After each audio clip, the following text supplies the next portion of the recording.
This is the world of media.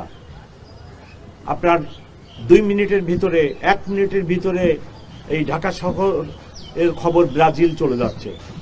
এমনকি যদি tower থাকে, ব্রাজিলের আমাজন বনভূমিতেও যদি টাওয়ার থাকে কমিউনিকেশন হয়ে যাচ্ছে।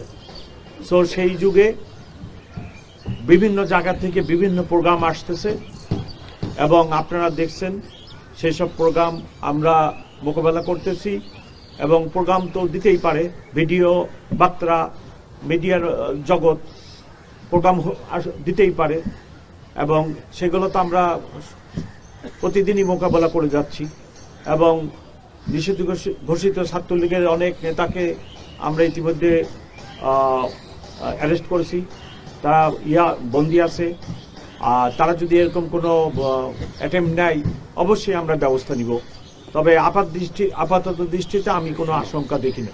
আপনাদের কাছে আমার বিনীত অনুরোধ, আপনারা এমন কোনো সংবাদ পরিবেশন করবেন না যেটা জনমনে নিরাপত্তাহীনতার সৃষ্টি করে। সম্প্রতি একটি খবর, আমি সেই খবরের প্রতিবাদও করেছি, প্রতিবাদও প্রথম পাতাতেই ছাপা হয়েছে যে ঢাকা শহরে এত কোনো পেট্রোল পাওয়া গেল না, এই ধরনের। এবং আমি পুলিশ কমিশনার, আমার একটা মেকানিজম আছে, আমি সেই মেকানিজমের মাধ্যমে রাত্রিরে এবং দিনে ঢাকা শহরকে নিরাপদ রাখার চেষ্টা করি। সব ক্ষেত্রে আমি সফল হই, আমি সেটা দাবি করি না। 2-2.5 কোটি লোকের শহর, এত ঘনবসতিপূর্ণ শহর পৃথিবীতে আর দ্বিতীয়টি নেই।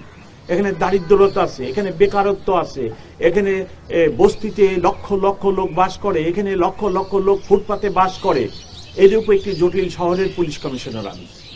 তো আপনাদের কাছে আমার অনুরোধ, এরূপ কোনো খবর প্রচার করবেন না যেটা জনমনে অনাকাঙ্ক্ষিত নিরাপত্তাহীনতার সৃষ্টি করে।